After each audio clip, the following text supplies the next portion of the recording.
I'd like to announce that we met in executive session at 6:30 this evening on a real estate matter for the township. At this time, I'd ask the township manager to please call the roll. Mr. D'Amelio just stepped out. He's attending a viewing up the street. He'll be back. Thank you. Mr. Oliva. Here. Mr. McCluskey. Here. Mr. Stiegel. Here. Mr. Lewis. Here. Mr. Quinn. Here. Dr. Hart. Here. Mr. Holmes. Here. Mr. Weck. Here. Please stand for the Pledge of Allegiance, led by our police chief. To the flag of the United States of America and to the republic for which it stands, one nation, under God, indivisible, with liberty and justice for all. God bless America. Thank you. Yeah, we do that well together. Twice a month. At this time, we're happy to have our state senator, Dalen Leach, here to give us an update on what's going on in Harrisburg. I'd invite Senator Leach to come to the podium. Welcome, Senator. Thank you. Thank you so much. Prior to just giving a brief update, I do want to do a little bit of housekeeping, which is I have a citation for Chief Viola. Now, Chief, I don't know if the House gave a citation, and if they did, if they read it here, but and I don't want to be redundant. I thought about changing the details of his biography, just for variety's sake. But Just make him younger. He'll be happy. and the 2 Nobel Peace Prizes were very impressive. But since you probably know everything in here, I won't do that. But I do want to give this to the chief and express our thanks for 50 years of community service, which is really a remarkable achievement. So, Chief.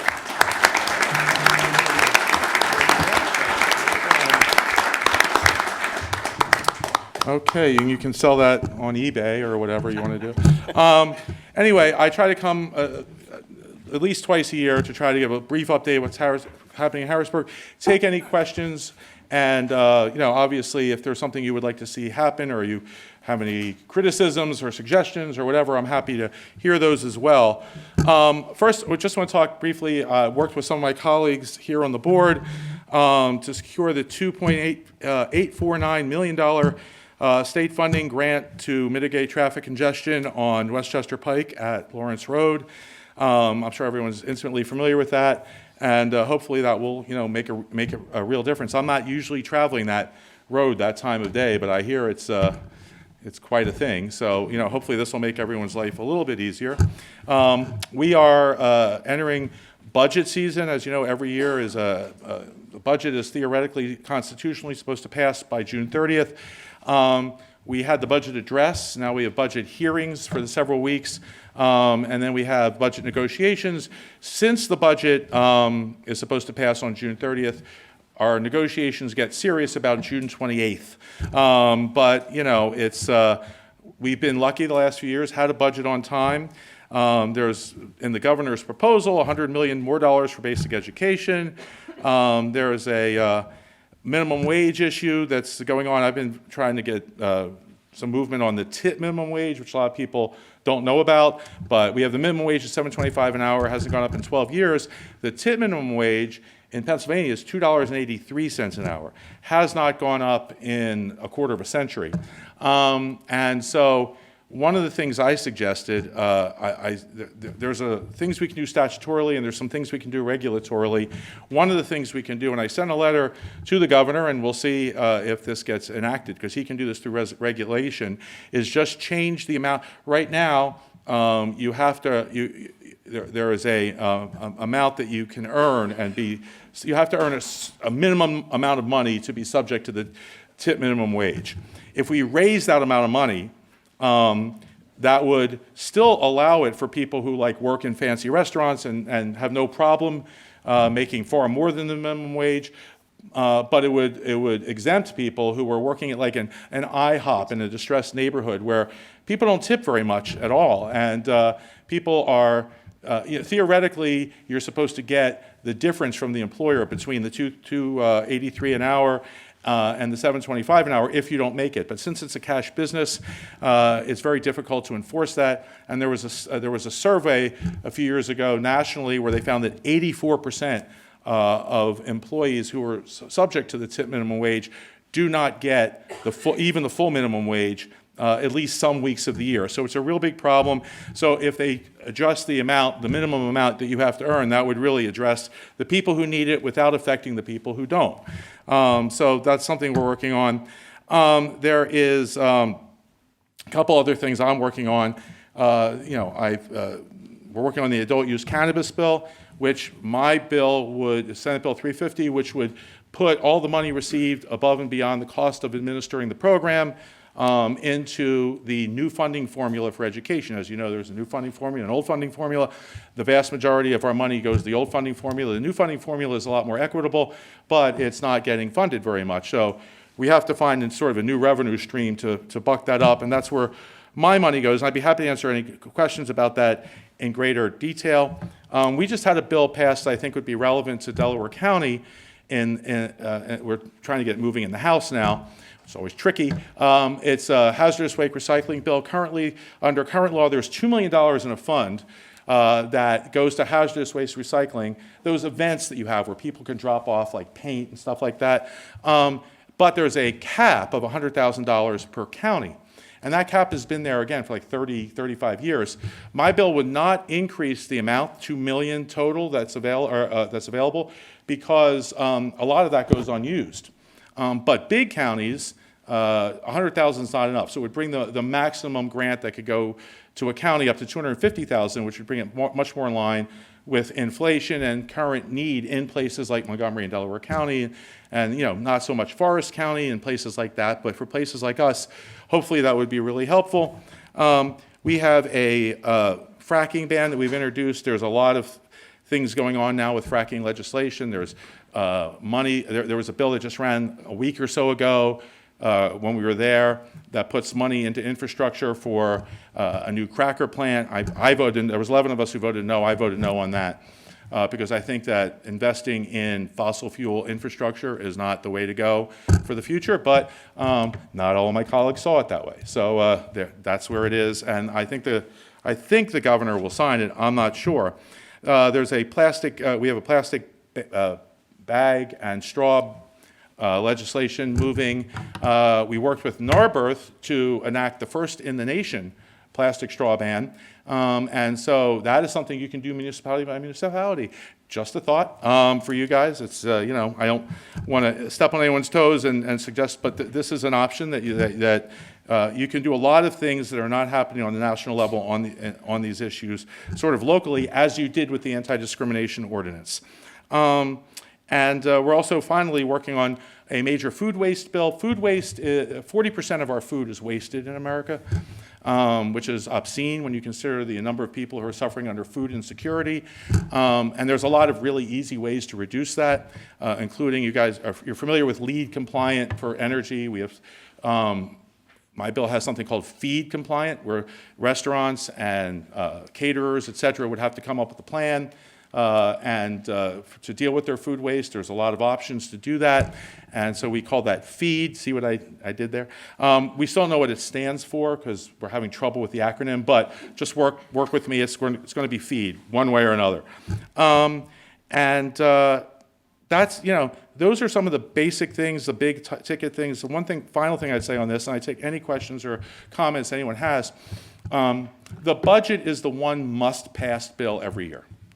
Historically, that fact has been used to pass other, not necessarily directly budget-related things, but ancillary legislation. That's really important.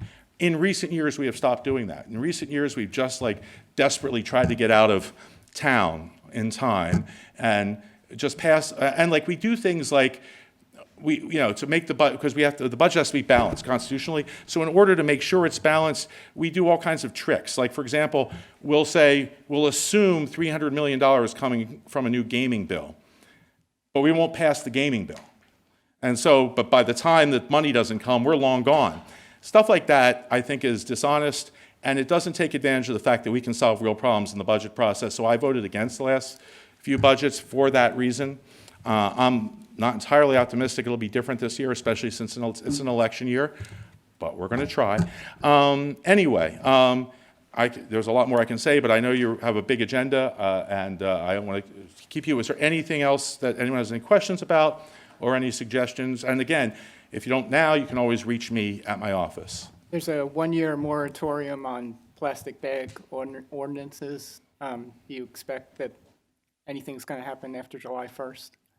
I'm sorry. There's a one-year moratorium against townships passing plastic bag ordinances, ends July 1st. Do you expect that? You know, this is, I'm hoping I oppose that moratorium.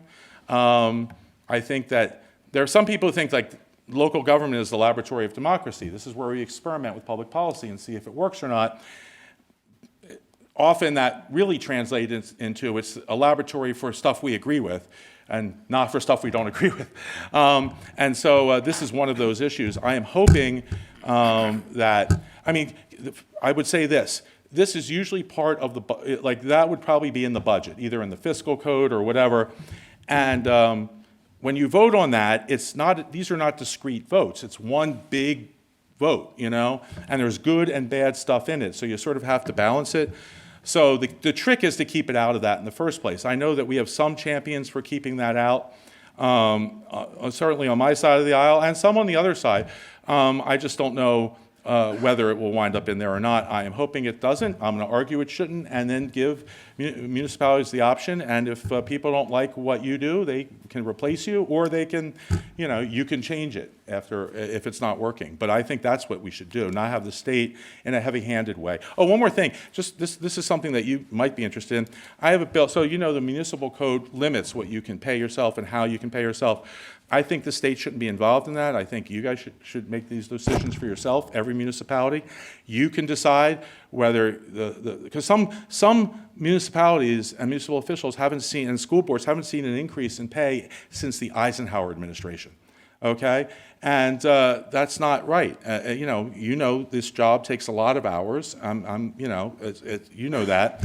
And so I think you guys should decide that. You can decide whether it takes effect now or after another election. You can decide whether there should be a referendum beforehand or not, whether there should be a COLA, a permanent COLA affixed to it or not. But that should be your decision. We don't know anything. I don't know anything about. There's 2,252 municipalities in Pennsylvania, most of whom I've never been to. I shouldn't be making the decisions on compensation for elected officials in those municipalities is how I feel. So we're going to, try to get that moving. Just remove us from the process entirely. Don't you think that if you increase compensation, don't you think that would be appropriate for the new people coming into office and not for the existing people that are in office? I might think that's appropriate, but that shouldn't be my decision. That should be your decision. And if you think that's appropriate, that's what you should do. But you don't need me to tell you how to do that. That should be your decision. And right now, under the municipal code, like in 8 different sections, it doesn't even make sense. There's all these restrictions on how you can compensate yourself and so forth. And again, we should never have been involved in that because we're not paying for it, right? So if we're not paying for it, we really have no standing to tell you what to do.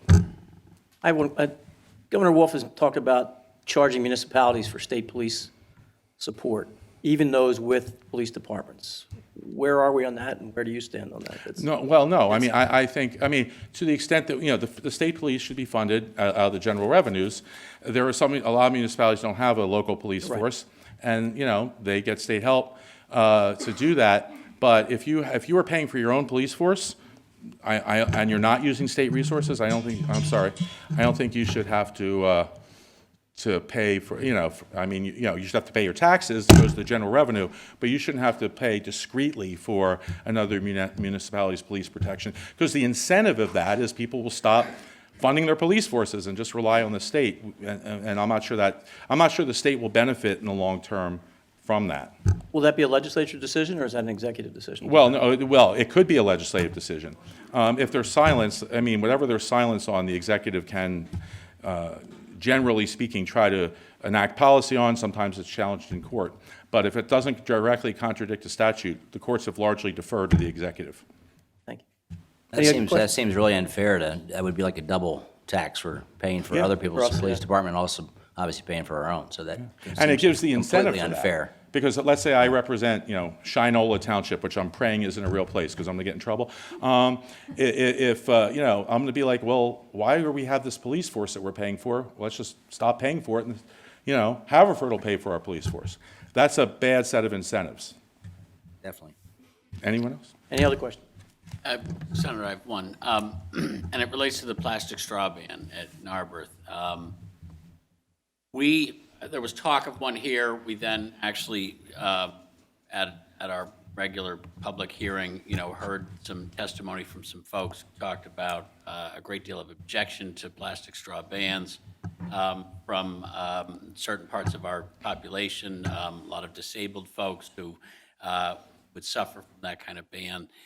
And I get that local governments are the lab of democracy, but also sometimes local governments get out ahead of things. And I'm wondering whether the state, in this 1 year off of plastic bag moratoriums, or even while it's still contemplating, plastic straws, is anybody gathering good data on that? Like, how much does it really contribute to the problems in the environment? And what are the unintended consequences of these bans? Yeah, I mean, first of all, the state isn't necessarily gathering the data, but there's a lot of national organizations gathering the data. There are, according to the data that they gather, there are 500 million plastic straws released into the environment in the United States per day, okay? And there are now trash islands the size of Texas in the Atlantic and Pacific Oceans. And like people use these, either the straws or the bags for 30-minute errand, and then it's around for 1,000 years. Like if they had plastic straws at the Battle of Hastings, they would still exist today. And that's just not sustainable over time. You're talking about the community of people with disabilities, and I've met with them, many of them, and what I try to do is reassure them to several things. First of all, what my bill does at the state level and what Narberth does at the local level is it doesn't ban the distribution of those. It prohibits putting them out or giving them out as a matter of course. They will have them if you have a child or whatever that needs them. You can ask for it, and they'll give them to you, okay? Number one. Number two, if you were concerned about it, you can buy 1,000 of them and keep them in your car or whatever for like $8 online, all right? So no, it's not our intention, and we don't believe anyone's going to suffer because of that. Certain people can't use certain kinds of straw. By the way, there are increasingly plastic straws, not plastic straws, non-plastic straws, biodegradable straws that are virtually indistinguishable from the plastic straw. So this is a problem technology is also working to solve. But anyone who wants it can just say, could I get a plastic straw? They just can't give it out as a matter of course.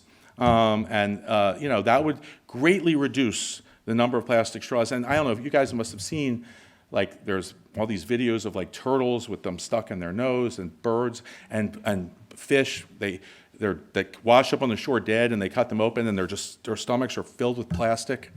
I mean, this is just not environmentally sustainable at the rate of 500 million just in the United States per day forever.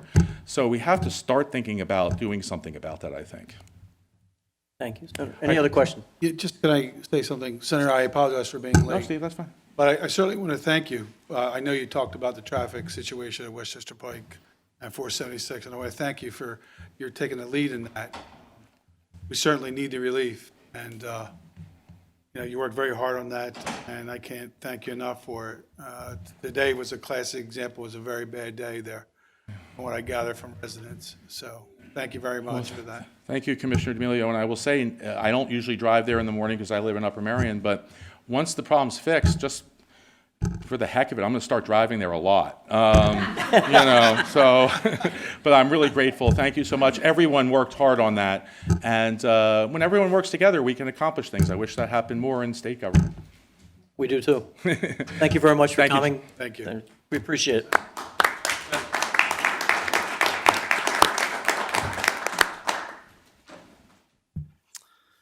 Well, that was enlightening. Thank you very much.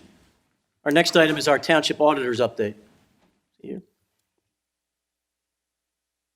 He is ill tonight, so we're going to go without the official blessing. I think he did indicate that he was satisfied with his inspection, so I think we're good for this.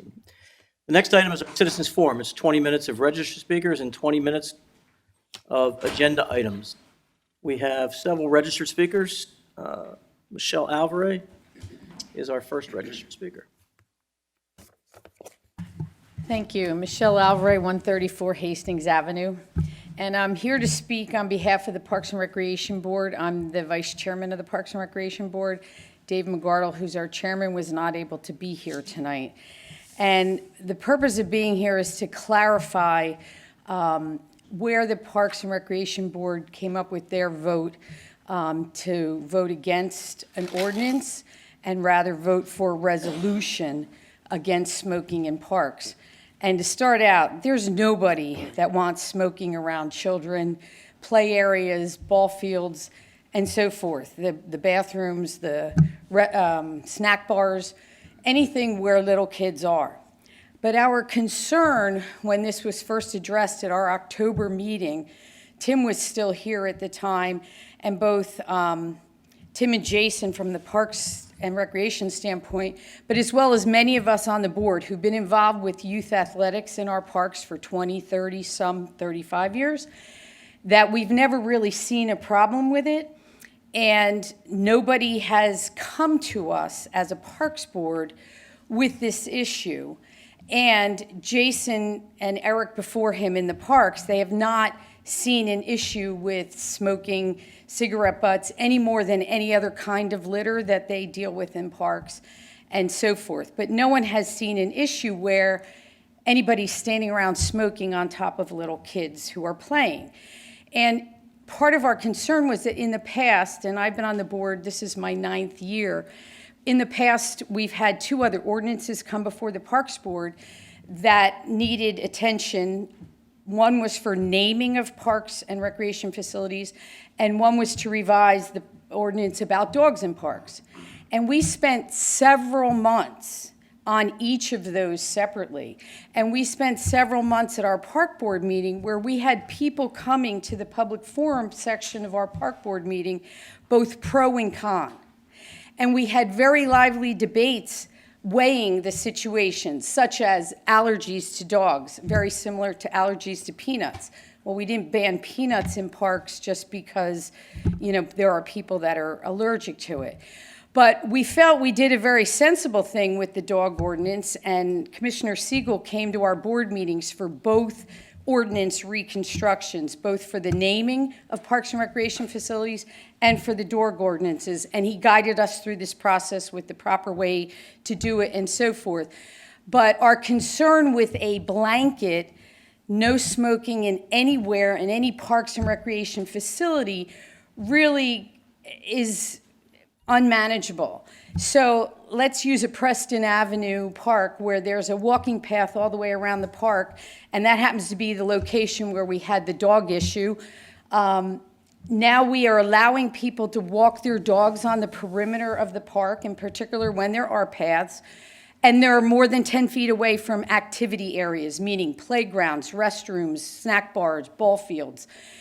But they can walk their dogs there. So now are we telling them that they can't have a cigarette while they walk their dog there? Well, are we telling them they can't have a cigarette when they walk their dog on a sidewalk on the public street? So that's where we didn't feel it was in our best interest to blanketly say no smoking anywhere in parks. And of course, not only is the perimeter area of concern, but what about the parking lots? And what about people smoking in their car in parking lots?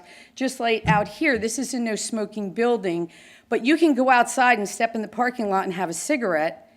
And this is also the parking lot for Veterans Field. So now what happens? So because there was no real direction or concrete, areas where we could and we couldn't, we didn't vote for a blanket, no smoking anywhere in a park. However, we all agree there should be no smoking around children and activities in parks, so we voted for a resolution to say that there will be no smoking around any of the active play areas in parks, including the snack bars and restrooms and so forth.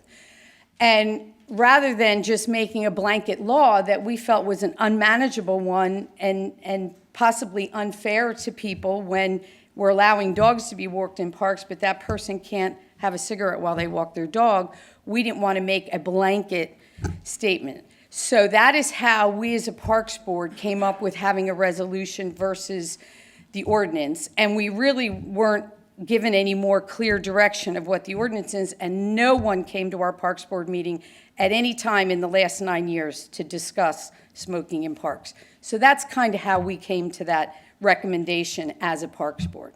So I just wanted to clarify that further and just explain the thought process behind the Parks Board. Thank you very much. Thank you. Our second speaker is Lynn Ann St. Dennis. Same subject. Hi. You would state your name and address. Lynn Ann St. Dennis, 112 Allgates Drive. Let me lead off by saying I think you all deserve a raise. Okay, launch into it. So, greasing the wheel. Kind of a wide open race right now, so. So there's not much representation for young families on the Parks Board, and I try to be that voice. When the idea of a smoking ban was brought to the board with the young lungs from the Pennsylvania Department of Health, I didn't just vote based on a whim. I voted for the ordinance, by the way. I went out and I talked to a ton of families. I talked to my friends, I talked to strangers in the park, I talked to everybody I could find. Would they like to see an ordinance passed? Had they experienced smoking in the parks? Is an ordinance helpful, even if there could be enforcement challenges? Overwhelmingly, the response was, yes, we want an ordinance. Some, maybe half, had experienced smoking in the parks. And yeah, understanding there's enforcement challenges, but signage with laws that support that signage would be a meaningful deterrent, and then there's enforcement there if needed. It's really hard for young families to be loud and vocal because we are the busiest and most exhausted population right now. Thank you for coming, the mom with the baby. And right now it's bedtime, again. And so it's almost impossible for us to get here. So an easy way for me to get the pulse on this group that I'm trying to represent was on Facebook. So I posted a non-leading question on Facebook, not in either direction, to elicit feedback specifically from Haverford moms. And in less than a day, there were 125 responses.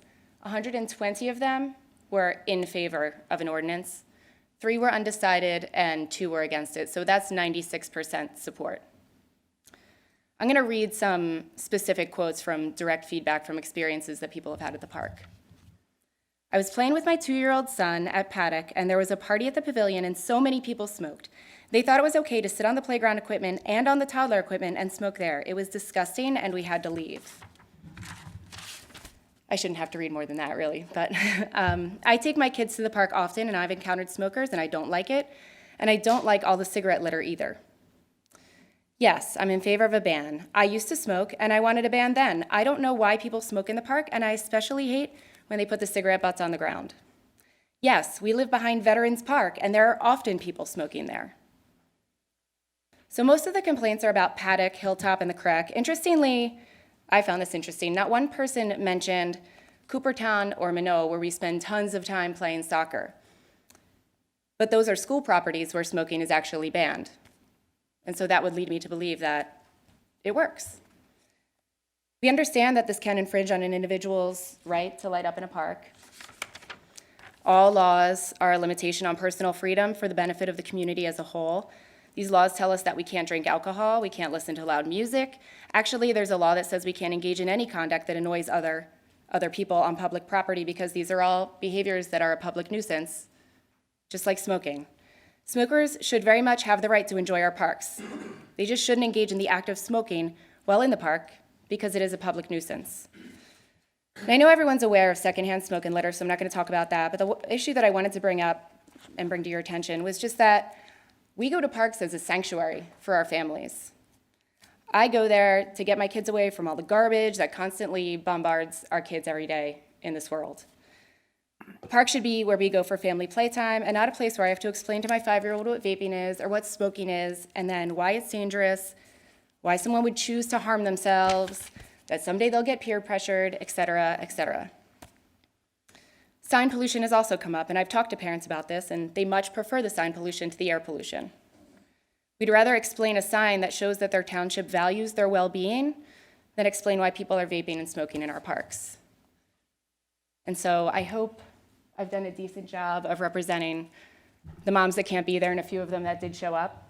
One of our moms has a daughter who has a heart defect and absolutely cannot be around smoke. And she's sitting right there. And so I hope you take this all into consideration when you vote today. Thank you very much. Thanks.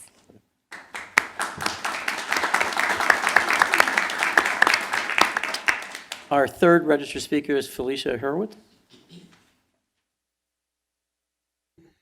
Hello, I'm Felicia Hurwitz, 345 Farwood Road.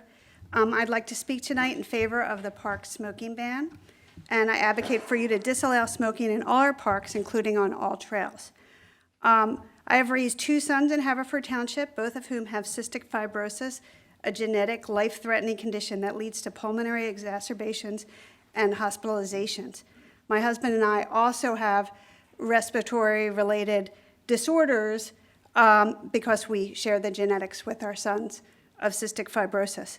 I hope I speak for and advocate for other people with respiratory disabilities, which, according to the CDC, is over 13% of the population at some point has asthma, which is only one of many respiratory disorders. And the prevalence of asthma is increasing in the Philadelphia area owing to pollution. My husband and I our sons find it utterly impossible to enjoy taking a walk on a trail, sitting near or jogging past someone who is smoking. If I personally pass somebody who is smoking, I'm knocked out of doing my exercise. I have to now retreat and do something else. We cannot watch a sports game or stand under a pavilion where someone is smoking. We literally have to stand in the rain or snow to be away from smokers who are standing under weather shelters and covered doorways. So we talk about people smoking right outside of a building. I can't go into that building if somebody is smoking, and neither can my sons. Although my family's particular condition may be rare, CDC says over 13% of people in the United States have asthma at some point in life. And it most affects young children and older adults. So the young children that you want to protect are most affected by respiratory disorders.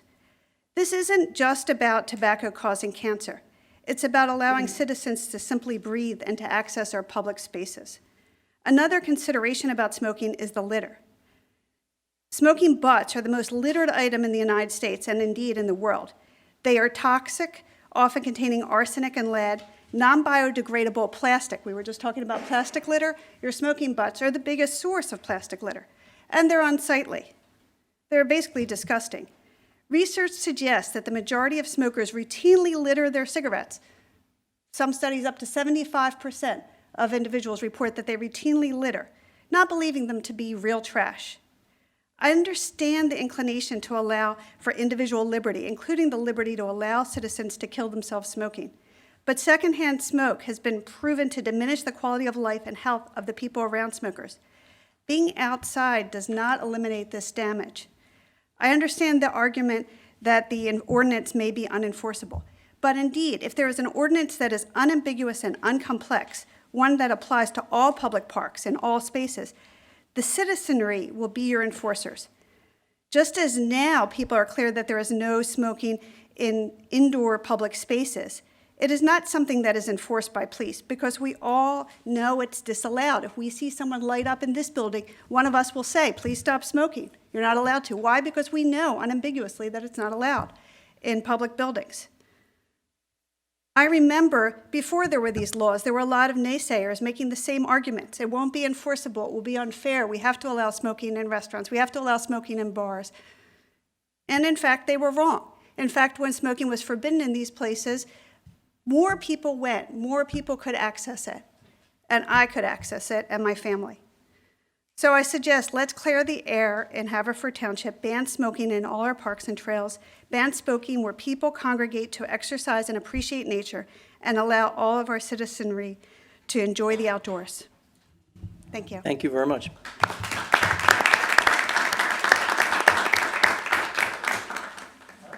That concludes the registered speakers. Is there any member of the public here that would desire to speak on any item that's on the agenda this evening? Go ahead, sir.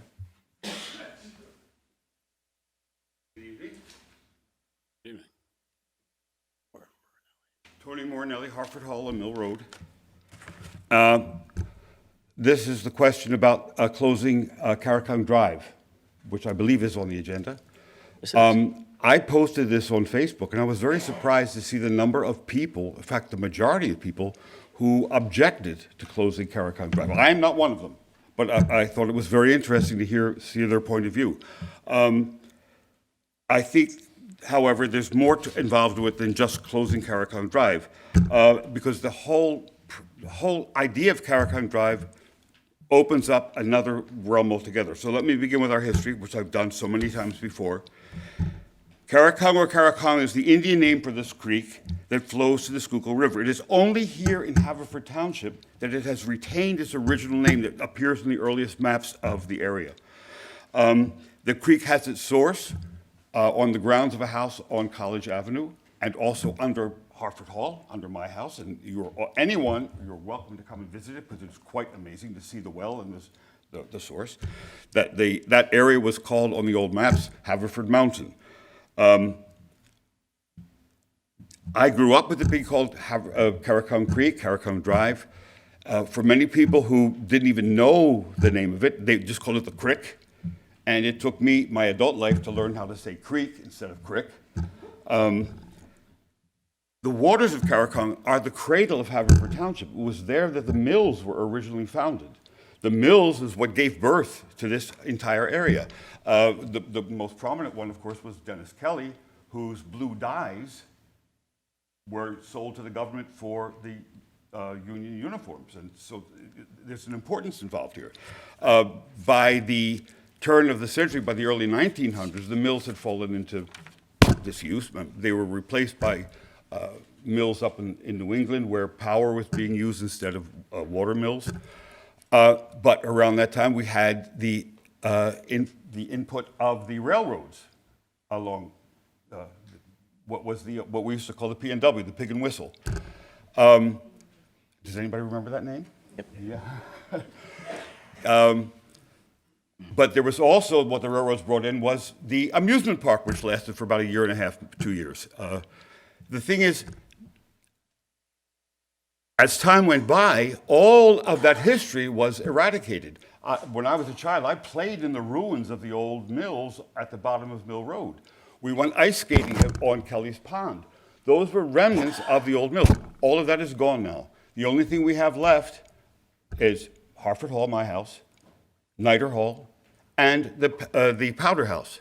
The Powder House, I've been working with Vitale's office, trying to find some way to save that, because that is in severe danger of collapse, in fact, a dangerous condition of collapse. Hopefully we'll be able to do something with that. But then, too, we have the actual environment of Karakung Drive. Last year, I started the group of Preserve Karakung, and with the help of just a very, very few volunteers, primarily my two next-door neighbors, we have cleared an enormous swath of ground around the creek and around the creek beds. There is still no path that runs along Karakung Drive. We have the Boy Scout path, but that is somewhat irregular, and it does not complete the entire thing. There's no path that takes children safely to Karakung Swim Club. I'm there every single day, and I watch the folks who walk along Karakung Drive. It's dangerous for them. They're mostly senior citizens who do the little walk. There is no overall plan for Karakung Drive. And yes, we need to have some kind of closure, and I think there too, there's a balance that can be achieved, because as I said, the majority of people who posted on Facebook were very much against it. They don't want to have to go in some kind of circuitous route to get to wherever they're going. But there can be a balance. Maybe we can leave Karakung Drive open to traffic up until 9 in the morning for morning traffic, and then close it, and then again after 4 o'clock for evening traffic. So as a balance that can be achieved. But the point is, there is no overall arching environmental picture for the maintenance and preservation of Karakung Creek and of its history. That's the thing that we really need to look at, not just closing the drive for a few months during the summer, but a big overall comprehensive picture. So I would sincerely hope that this Board of Commissioners would consider our history. For another thing, there are not even any historical markers along Caracon Drive. Yes, there's that old stone bronze plaque on Monroe Road, but that doesn't really tell you anything. There's nothing that tells you about the amusement park. There's nothing that tells you about Kelly's Mills. Where do we preserve our history? Where are we proud of our history?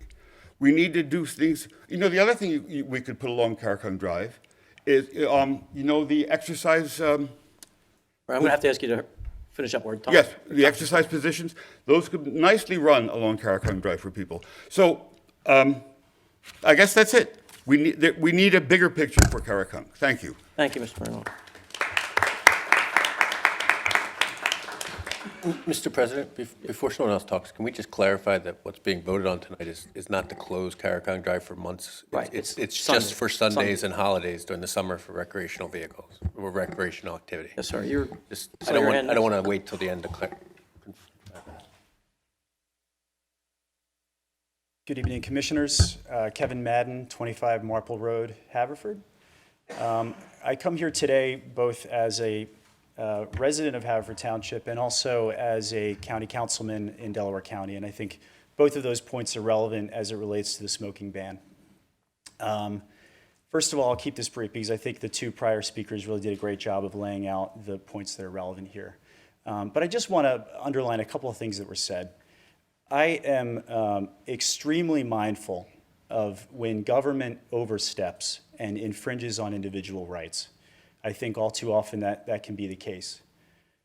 But in those areas where individual actions infringe on the safety of others, that's really why we have government. That's one of the primary reasons why government exists in the first place.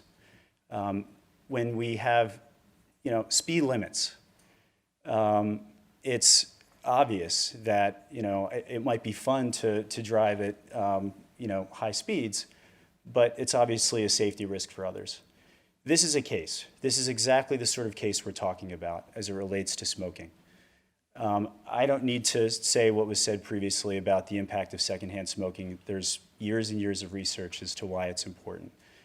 And I also want to be clear, we're not talking about the 99% of public outdoor space where people can continue to smoke. People can continue to smoke inside their homes. But our parks, as was said prior, this is where we are supposed to be able to go and to bring our kids and to relax and to exercise without our lungs being put at risk. This should be an easy issue. Honestly, I'm kind of surprised that it's had such a negative reaction by some members of the commission. And I think it was brought up in terms of ability to regulate this. And I'll go back to the speeding example. I don't think, as much respect as I have for Chief Viola and the team that we have here in Haverford Township, I don't think we catch every single speeder. Maybe we do, but we probably don't. Nevertheless, we have speed limits because it probably, I would think, curbs a lot of speeding behavior just by having them up there. And again, that's what we're talking about here. It may not stop every single smoker. That's okay. But if it stops 50% of it, then that's a success. That's a reason to be putting up signage, which, by the way, is paid for by the state. And in terms of, again, being able to make sure this is going to be workable, I raised the fact that I'm on Delaware County Council because last year we passed such an ordinance. So all 7 county parks in Delaware County, there is now a smoking ban. We've had no problems in terms of regulating it. You put up a sign, paid for by the state, and it's been really no problem. And I should also add, Delaware County Council at the time was bipartisan. It was 3-2 Republican. This is not a partisan issue.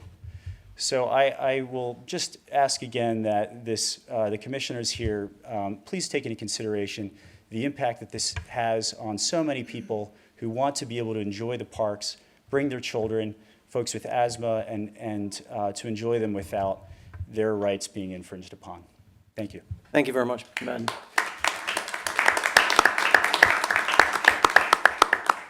Are there any other members of the public which would like to speak?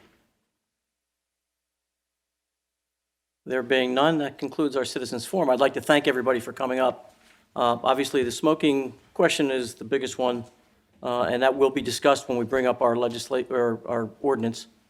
It'll enable all the commissioners here to voice their opinions once we open the discussion, but I certainly appreciate the comments that everyone has made. Both Michelle, thank you for representing the Parks Board.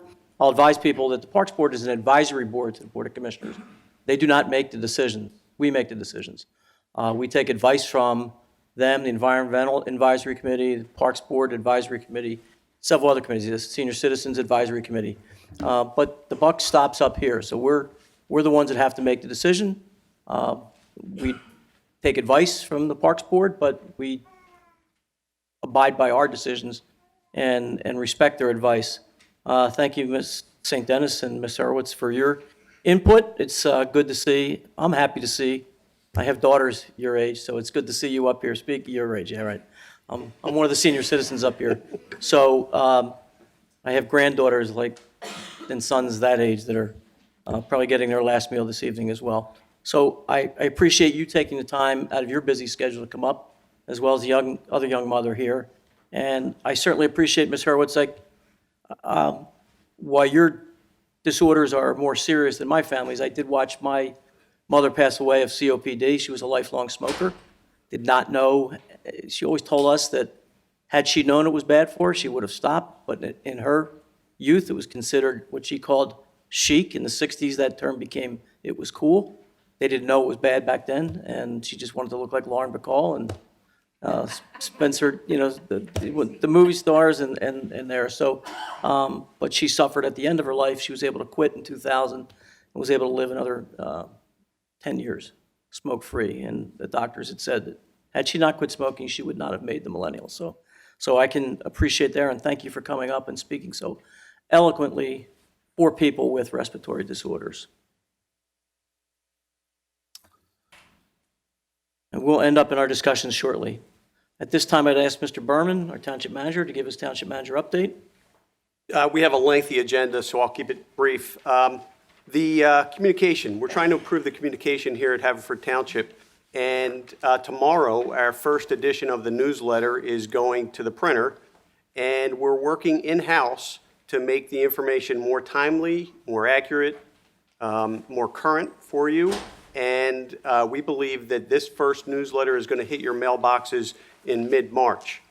We're going to do 3 newsletters each year, and they're going to go, the same newsletter will go to the entire township. Your specific ward newsletter will be available online on the website. And so there'll be an electric version that will have information from your commissioner that's specific to your ward. And when I speak about the website, as many of you already know, we've updated our website, we've done a new design, and we have several people here in our IT department who have been working very hard on the design and the content of the website. They've been trying to make it user-friendly, and they're trying to make it improved across all media, all forms that you might access the website, whether it's your cell phone or your desktop or your laptop. We know it's a work in process, and we know we have a great township, and so we're relying on everyone to please take a look at it, snoop around on the website, see what you like, see what you don't like, and please just shoot us an email that tells us what we can do to make things better for you. We've set up an email address for that purpose. It's multimedia, multimedia, at havtwp.org. And so if you could send us an email, look over your email, take a minute, make sure you have your thoughts complete, make sure you think about the people who are going to be reading that email. We're looking for constructive criticism, and we would greatly appreciate all of your help. And that's all I have tonight. Thank you, Mr. Berman. And as Dave mentioned, we are aware of there's some issues with handheld devices to view the website right now. They are being addressed by the IT department when you roll out these things. Some things that are formatted when you think are perfect on a computer do not translate well over or get translated over to the phones and the handheld devices. That is being worked on. As Dave indicated, it's a work in progress. And in a few more weeks, we should be able to rectify that and make the handheld version just as efficient and pleasant to look at as on a computer. Our next item is the approval of minutes. Mr. Chairman, Mr. D'Amelio. before I do that, can I ask, after we approve the minutes, if we can move up P9 2020, if this board would be amendable to that? There's a motion to change the order. Is there a second? Second. All in favor? Aye. Aye. Okay.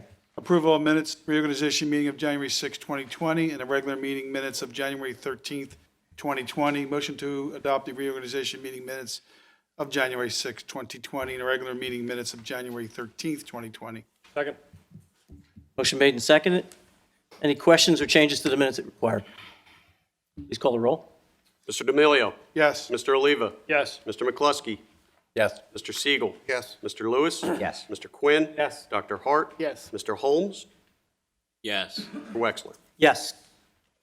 Mr. D'Amelio. Mr. Chairman, before I read this ordinance, I asked the board, and I thank the board for allowing me to do so. There's a good reason for this. About 10 years ago, a gentleman named Bruce Blaze, a resident on Lincoln Avenue, contacted me regarding improvements that he wanted to see in his neighborhood and in Bailey Park. From that first call, I was impressed with Mr. Blaze's energy and commitments and to make improvements in his neighborhood and the township. Mr. Blaze attended many First Ward community meetings, and he contacted me regularly either by text or by email. And he inspired his neighbors to get involved, be informed, and to make positive change. Last fall, he contacted me about a vacant house on his block that was a safety and health hazard. You may have heard me mention this on this board, and this board has had many discussions in the past several months. The township responded, and I want to thank Joe Celia, our Director of Code Enforcement, for his efforts in getting the property owners to adhere to our codes and getting the property cleaned up. Our solicitor, Jim Byrne, for his effort in ensuring that our district judges understood that we need stronger actions and decisions when these cases were brought before them. I also want to thank this board for their support, especially Commissioner Siegel, our chair for the Ordinance Committee, for his work on developing an ordinance that will give this township more teeth as we look to improve blight. Mr. Blaze passed away last week, and ironically, his viewing is tonight, and we are voting on Ordinance P9 2020. I know Bruce is looking down at us, and he's happy that we are addressing this for his neighborhood and the township. Bruce was a true leader in his community. You know, John Adams once said, if our actions inspire others to dream more, learn more, do more, and become more, you are a leader. Mr. Blaze, you were a leader in your township. Mr. Chairman, I'd like to make a motion to adopt the first reading of ordinance number P9 2020 to provide for a new chapter 184 to be known as Neighborhood Blight Reclamation and Revitalization, providing for certain protections and safeguards in order to address deteriorated properties, public nuisances, and properties in serious violation of state law and/or municipal codes, and in respect thereto providing provisions for definitions, actions, asset attachment, duties of out-of-state owners of property, duties of association and trust owners, municipal permit denials, conflict with other laws, relief for inherited property, statutory construction, implementation, repealer, severability, and immediate effectiveness. Motion's made Second. and seconded now. As you know, we had some extensive discussion last week at our work session. Are there any comments, changes, questions on the ordinance? There being none, please call the roll, Mr. Chairman. Mr. Emilio. Yes. Mr. Oliva. Yes. Mr. McCluskey. Yes. Mr. Siegel. Yes. Mr. Lewis. Yes. Mr. Quinn. Yes. Dr. Hart. Yes. Mr. Holmes. Yes. Mr. Wexler. Yes. Item number 7 is the approval of warrants. Mr. Holmes. Mr. President. I move we approve warrant number 2 of 2020, totaling $3,753,176.77, comprising the general and sewer fund payroll for January 23rd of 2020 in the amount of $679,563.61, the general and sewer fund payroll for February 6th, 2020 in the amount of $647,108.01, general fund disbursements number 2 of 2020 in the amount of $1,528,460.84, sewer fund disbursement number 2 of 2020 in the amount of $128,477.11. Community Development Block Grant Fund Disbursement Number 2 of 2020 in the amount of $100,655.42. Capital Project Fund Disbursement Number 2 of 2020 in the amount of $663,617.16. And the credit card statement ending January 27th, 2020 in the amount of $5,294.62. Second. Motion made and second. Any questions on the warrants? As I mentioned earlier, our township auditor has indicated to me earlier today that he had no questions, and any questions he did have were satisfactorily answered by our Director of Finance, Ms. Cuthbertson. Please call the roll. Mr. D'Amelio stepped out. Mr. Oliva? Yes. Mr. McCluskey? Yes. Mr. Siegel? Yes. Mr. Lewis? Yes. Mr. Quinn? Yes. Dr. Hart? Yes. Mr. Holmes? Yes. And Mr. Wexler? Yes. Mr. President? Mr. Holmes. Mr. President, I don't think anybody in this audience is all that interested in my bond ordinance, but there are certain people here who have competing interests who'd like to see a resolution of this smoking ordinance. So if I could suggest that we bump number 11 up to next in our agenda. Motion is made to change the order of item 11 to be the next item on the agenda. Second. Second, all in favor? Aye. Aye. Mr. President, make a motion to adopt the second reading of ordinance P5 2020, approving an ordinance prohibiting the use of tobacco in recreational areas, parks, and playgrounds, and providing penalties for violation thereof. Second. Motion made and seconded by Mr. Hart. Dr. Hart? Mr. Quinn. Discussion. Mr. Quinn. Mr. Quinn. Mr. Quinn. Go ahead. No, he seconded it. Oh, I thought I heard Dr. Hart. Second. Any questions, comments, discourse? Mr. Mr. McCluskey. Holmes. Commissioner McCluskey, you moved this ordinance. Would you consider any amendments to this ordinance? Particularly amendments along the lines of what I discussed at the previous meeting as well as the work session last week, that we limit this ban to those areas on or near playground equipment, on or near lined fields, stands, basically the same criteria we used for the limiting the exposure to dogs and pets in the parks. No.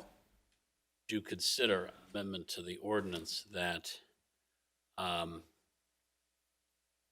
that changes the remedies and penalties in this and caps the penalty at $100 and removes the notion of imprisonment from the ordinance? What are you suggesting? The penalties, Section 3 of the ordinance, Mr. McCluskey. I'm asking if you'd consider any amendments Are to you that. making a specific amendment that you want to put forth? Yeah, I mean, what's your request for the What's your change? Mr. Holmes? request? Let me just get it in front of me. A fine not to exceed $100 in cost of prosecution and to remove the default of one payment sentence to the county prison for more than 90 days. Consider such a change. Well, let me ask Commissioner Siegel, does that change any of the validity of the ordinance as drafted? I don't believe so.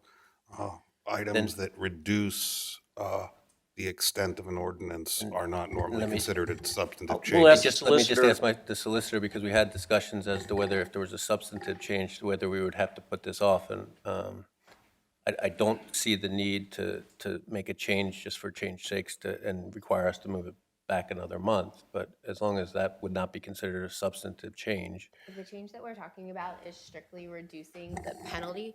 And I believe that the board has done this before. I think you had an ordinance about fireworks, maybe in 2018. And what you did, you didn't change the substance of the ordinance. You reduced the fine. And we determined that that wasn't going to be a substantive change to the ordinance. So if that's all we're talking about here is changing the penalty and specifically reducing the penalty, we're not increasing it. I don't think that would create a need to re-advertise. And just, I would again ask Commissioner Siegel, as part of the ordinance committee and helping craft it, we base this off the Pennsylvania Department of Health Young Lungs at Play program. And part of the consideration that we've talked about for a couple months now is that by passing this ordinance, the signs would be provided through the state and it would be consistent with that program. I don't think this would create a substantive change for that. So with all that being said, Commissioner Holmes, I have no problem with the fine being $100. I'm not, no time was the purpose in my mind of this ordinance to enact any sort of fine on anybody. It's more for the principle of the matter and having the signage up. I would agree with that. And the penalty of jail time should be taken out also. The person who seconded this, I guess Commissioner Quinn needs to approve an amendment as the seconder of the ordinance. Approve. Okay, so to be clear, before we vote, please tell me the exact penalty that you're proposing, so we have the language. Fine not to exceed $100 and cost of prosecution, and then delete all the language after that, all the way through, and including the words 90 days. That's correct, if that's the amendment. Okay. Now, I do not want to appear a sore winner in these circumstances, Mr. McCluskey. I do admit to the audience and the crowd that I still will not support this ordinance, although I appreciate very much the changes that you've made, because I think we have to limit the application of this ordinance to parts in the township. It may address other people's concerns, so don't get too mad at me yet. But I'm not going to wait till a vote to say no and have you guys give me the side eye then. I will let you know now, it was both of those provisions that are necessary for my support of this ordinance. But that second issue relating to the violations and penalties, I certainly know is a concern of other commissioners. I remain, as I have all along, in support of any ban of smoking here that would that could eliminate or help to eliminate smoking around any areas where children are playing, organized activities in lined fields, in the stands associated with those fields, the playground equipment. I have very serious concerns about where this goes next. Once we say all township property, every square inch of it, the next question is, what about sidewalks? Councilmember Madden raised the point in writing as well as at today's meeting that there are plenty of public spaces for people to smoke. I defy him to list 10 of them since we have no federal space in Haverford Township other than, I guess, the sidewalks and parking lots of our post offices, and as of right now, all the county space, if any, in the township is now prohibited from smoking. So as soon as we eliminate all of the township's public property, we are confining greatly those areas where people can smoke. My ward consists of multiple homes that are twin homes and otherwise attached to others. When will we then consider whether or not we will ban smoking on one porch because it is only 10 feet from another porch of somebody that lives there, and then say ultimately people have to smoke in their house? What will we do about those homes that circle so many of our parks that are in the center of our neighborhoods? I have said all along, the edge of Elwell Field is hundreds of yards from the playground equipment, yet there are homes within 100 feet of it. Will we begin to regulate those people who live near or on the parks? So for that reason, I remain opposed to this ordinance as written. It does not mean that I am pro-smoking. It does not mean I want to encourage anyone to smoke. I think everybody who does smoke should stop because I think it's not good for them. But there are a lot of things that aren't good for people. And I think that we are overreaching in this ordinance. And for that reason, it does not have my support. But I do appreciate you removing the penalty portion, amending the penalty portion. Thank you. Mr. Siegel. This is an important issue to me in a lot of ways. People have noticed that since the attack in Pittsburgh, I have only worn to any public or township event Save the Children ties. What I just heard sounded like the arguments I've heard in over 40 years of fighting gun control and trying to save generations of children. Smoking is no different. 41,000 deaths are attributed every year to secondhand smoke.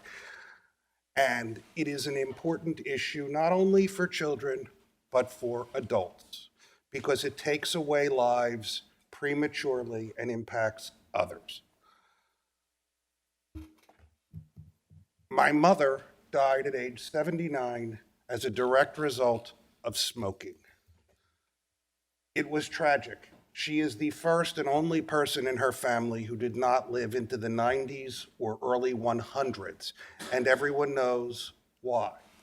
And my children lost an opportunity to really be with a person who cared deeply for them in the little time she had. Smoking doesn't just impact children in playgrounds, it impacts all of us. We've heard here from citizens talking about it. If someone were standing in the back of the room over by the water cooler, I could tell you if they were smoking because I am so sensitive. So whether there is smoking on a playground, on a field, while walking a dog, it is still impacting people. That's why this issue matters so much to me. I find it astounding that anyone can oppose this ordinance, which has been passed in countless towns, school districts in this state. Last week, the Department of Conservation and Natural Resources in Pennsylvania banned smoking in all state playgrounds, which followed their ban of all smoking in all bathing areas that was directly related to complaints by users. No one wants smoking in public areas. If you want to smoke at home, that is your right. That does not give you that right to infringe it on everyone else. And so there is now a ban on smoking at 135 locations in Pennsylvania state parks. And it is time that this township took a step that until I heard about Young Lungs of Play, I didn't even realize we didn't have in play. I'd seen people smoking in playgrounds, and while I've been told that my experience isn't relevant if I don't hear complaints, I've seen it. I've seen people be ignored. And it's time for this township to do what we promote with having a parks department that has won award after award after award. And every year our themes, Haverford Township Day and other things, are all about health and all about the children. And yet we are up here debating whether health and children can be impacted by smoke, something we all know. And I'm proud of this board for the vote last week, and I appreciate anyone, and I thank anyone on this board who votes for this month. Thank you. Thank you, Mr. Siegel. Any other comments before we vote? Yeah. Mr. Oliva. Thank you. I personally am supporting this because as a government, I think that we need to be leaders. We need to be saying to people that we're not allowing this, and we need to be setting an example that we shouldn't allow this. We shouldn't allow kids to, it's not okay to vape, it's not okay to smoke. None of this stuff should be allowed. It is, if again, Kevin brought this up, Kevin Madden brought this up, if you're, if you're speeding on a highway, we restrict that so you can't hurt yourself. And even if you're on a highway by yourself, you're not allowed to go over the speed limit. A police officer will pull you over if you're traveling over that speed limit, even if you're alone. Okay, you're not allowed to kill yourself in a car. You're restricted from doing that. You're restricted from going over the speed limit. So why are we allowing people to smoke in our parks to affect our kids? And it's an example. The kids are watching that. They're like, they're like little sponges picking up everything. And if it's okay for this guy to smoke, why is it okay for me to? We should not be, as a government, allowing that to happen. So I am against smoking in the parks. If you want to smoke on your own property, or if you want to do it somewhere else, that's fine. But as a government, we should limit this. So. Thank you, Mr. Lewis. Any other comments? Mr. Lewis? I had similar concerns to Commissioner Holmes. First, in terms of the violation and penalties, I thought they were top and fair. Pleased that that was stripped out. The second concern is that I think it's an overreach. I think we should be following the template that we followed with the dogs. With the dog ordinance, where dogs aren't allowed, you're also not allowed to smoke.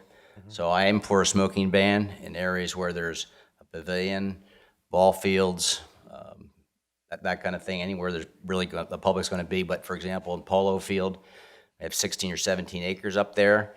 And to say that people can't smoke in the corner of the park when there's nobody around seems to me to be a little overreaching.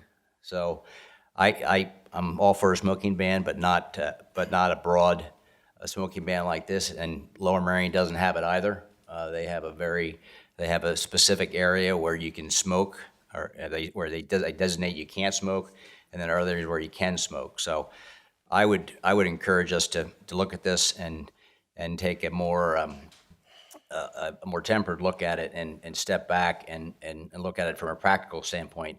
If we just address the issues involving pavilions and ball fields and that kind of thing, we're going to address, pretty much the whole problem. I mean, there's no reason to ban it broadly in all the parks, in my view. So I would move to table. Second. Motion to table and second, and please call the roll. Mr. D'Amelio. Yes. Mr. Oliva. No. Sorry, I didn't catch that. No. No, okay. No. Mr. McCluskey. No. Mr. Siegel. No. Mr. Lewis. Yes. Mr. Quinn. No. Dr. Hart. Yes. Mr. Holmes. Yes. Mr. Wexler. No to table. 5-4 to keep it on the agenda. So Any other comments? I've commented on this every time it's come up, so I'm not going to reiterate myself, but if we're saying that Lower Merion has some designation, I don't know what they have, but So Brian can explain it to you. Radnor has also passed this, as has Upper Darby School District, Chester, Marcus Hook, Glenold, and Folcroft, Eddystone, Delaware County Housing Authority, Darby, Concord, Collingdale, City of Chester Housing Authority, City of Chester, Brookhaven, Aston, Alden, 34 municipalities and school districts in total in Delaware County, including Delaware County for all their parks, including there's thousands of them across the state following this guideline from the Pennsylvania Department of Health. I don't understand why we are trying. We have been searching since September, since Tim Denny stood up and said he wanted to bring it to the Parks Board. We've been searching for a reason not to do this, rather than just saying, we're going to put up these signs that say young lungs at play, and then we're going to move on. And that way, if any of the moms who are at the playground and have that concern, the next time it comes up, they can just say to the person, as the woman said, they can just say, you're not supposed to smoke here. Look at that sign. You're not supposed to smoke here. Look at that sign. And then that would be the end of it. Instead, we've spent the last 5 months, and we were trying to spend another month, finding a reason to set up some sort of smoking area within our parks. We did the same thing with dogs. We did had the same discussion about dogs. But you're It's comparing not dogs to dissimilar. smoking? No, but it's the same kind of discussion, a 5-month discussion about where we're going You've with just dogs. compared guns to smoking, so we're kind okay, of past the stage of being reasonable I did here. not compare guns. I'm just saying. Lower Merion ban smoking. Kevin, it would be a 9-0 vote Yeah. it would be. against smoking and anywhere near ball fields, near playgrounds, near pavilions. So, I mean, there's support, we're arguing two different things. I We're not, think, because the first time this came up, Tim Denny stood there and he said, the reason we can't do this was because it would be impossible to enforce. You'd be banning smoking in all the parks. So we're eliminating it. We're not eliminating it where we have certain segments that they have to enforce it or not. Since this was making it more raised, difficult. a number of board members from the outset, including me, the first time this ordinance was put in front of us, said this is too big.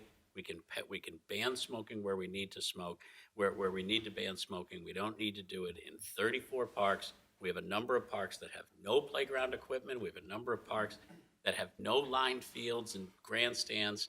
And I explained, in my ward in particular, and other wards where we live, where people live on 10th acre lots, they ought to be able to go somewhere in the township and just have a cigarette or a cigar or a pipe or a vape or whatever they want to do in peace. And look, people do a lot of stupid things. They smoke, that's not smart. A lot of people eat poorly, that's not smart. A lot of people get fired up and have high blood pressure and have terrible habits, okay? We don't over-regulate everything. We try to match and balance people's interests, and that's our goal. I have said all along, I will be part of a 9-0 effort to reasonably outlaw this. Okay, we haven't even tried, and these young lungs at play signs, they're conditioned on us passing an outright ban township wide. Why are they conditioned on that? Why aren't we getting these young lungs at play signs for free?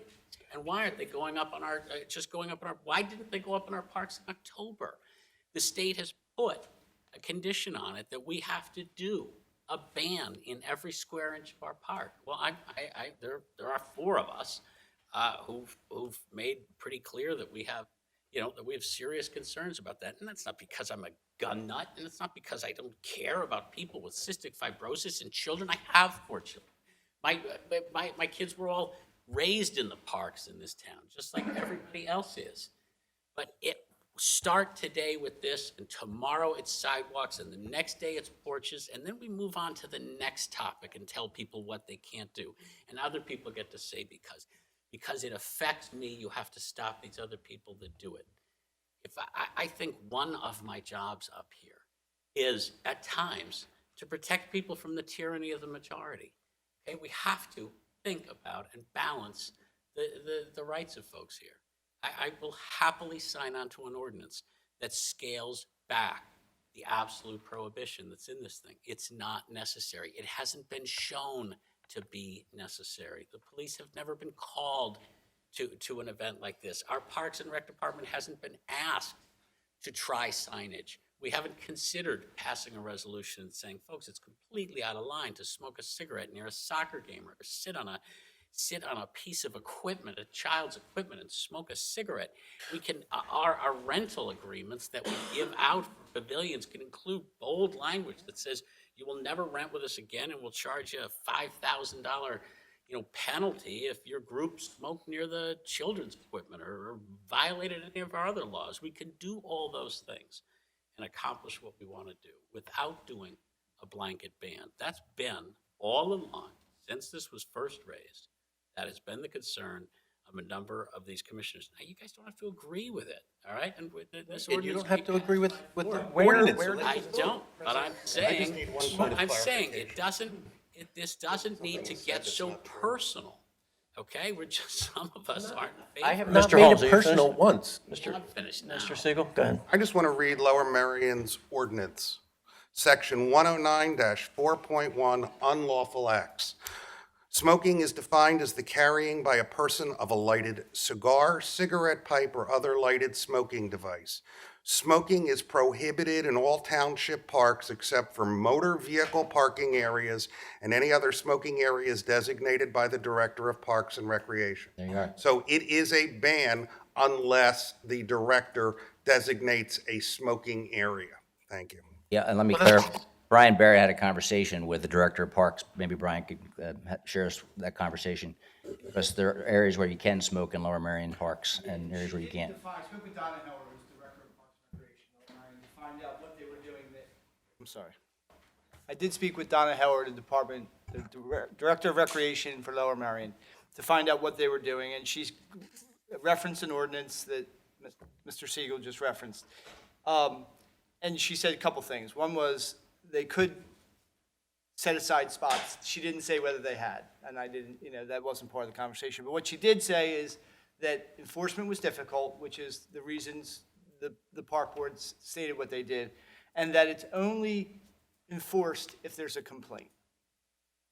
Well, look, I just, on the complaint thing, none of us can bring up the complaint thing anymore, because we've all sat through this meeting, and we've all received at least one email, I'm sure, over the last month, getting an email about smoking in the park. So none of us can say we haven't gotten a complaint anymore. I haven't gotten- Everybody on I the. got one. I got one. I didn't get one in 9 years. I got one, and I invited people on the internet to tell But me any. it's come up I tonight went to now. Haverford- I haven't gotten I went to one Haverford complaint. Moms, and I read every one of those entries, and there was one instance of people having an interaction with a smoker that went badly. And again, I think that could be addressed, since it was done with people that rented out a pavilion, as to how to address that. So I wanted to hear the specific examples of what happened. I didn't want to hear friend of a friend stuff. I wanted to hear direct stuff, and I heard one. Okay. We can agree to disagree. Can I ask a It's not question? personal, Larry. Mr. D'Amelio. I'm sorry, I had to step out, obviously. Right, go ahead, make your comment. So was we dropped the fine to how much now? $100 maximum. Maximum is $100 and no. No jail time. No jail time, yeah. Okay, so another question for the board is, it sounds like Lower Merion is saying that even though they banned it, there are certain areas, as long as the director, now, when, at any event, or she identify it. decides where, She didn't identify any areas that they had chosen to do. But it but sounds like they are going to.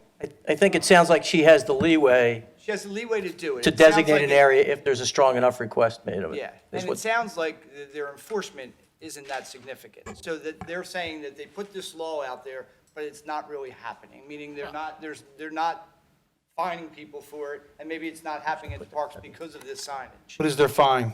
Their fine is up to $600. So it's more than what we're doing. But look, this is fairly telling. The Youngs at Play, the Pennsylvania doesn't list Lower Merion as a township that has gone along with their rules. They're not in the Young Lungs at Play database. They're not folks that have, so they didn't get the signs because they put one sentence in their statute that suggested that the director of parks ought to have the ability to designate areas in parks where it's okay to smoke. And again, So that's my No, question, they is did this it board, because they passed the ordinance in 2007. they would be look. Young Lungs at Play wasn't around at that time, so they wouldn't have. If Lower Merion satisfied the Young Lungs at Play, they would be. Young Lungs at Play would be broadcasting that because Lower Merion is Lower Merion. It has 7 million people in it, and everybody looks to Lower Merion for example. Lower Merion didn't pass the ordinance. They haven't amended their ordinance to do it. They don't have Young Lungs at Play signs. And again, I'll recommend right now, that we add a provision to our ordinance that gives that puts back on our director of parks the ability to parse out areas in the parks where smoking is okay. Then we want to call that, the township is encouraging smoking in certain areas, call it that. As it is, until this second ordinance passes, the township allows smoking everywhere. So this ordinance bans smoking. I would prefer it bans smoking in fewer areas Where you than can all. smoke and where you can't smoke. That would be that's a discretionary question that Lower Merion is obviously left to their director. Or we just follow the template that we have with the dogs. Wherever the dogs aren't allowed, you're not allowed to smoke. It's just common sense. Apples and oranges to me, but. I think we should just vote on it. Yeah, I have nothing to say. It's I'm done. Any other, Mr. Quinn? Mr. Berman, would you please call the roll? wait a minute, well, I'm sorry, Mr. Chairman. Commissioner Holmes introduced something that wasn't asked, whether or not the commissioner that presented it would accept it, or did he? He didn't. He didn't make a motion, but But he just brought something up about adding to have our director. It's a fair point. I'll go through the exercise. Mr. McCluskey, it's your ordinance. Would you allow language that's similar to Lower Merion's language in its ordinance for ours? No. Asked and answered, as we say. I in the just legal world. think we should vote on this. I agree. It's not something we need to keep putting off. I think at this point we should vote. Mr. D'Amelio. Yes. Mr. Oliva. Yes. Mr. McCluskey. Yes. Mr. Siegel. Yes. Mr. Lewis. No. Mr. Quinn. Yes. Dr. Hart. No. Mr. Holmes. No. Mr. Wexler. yes, 6-3.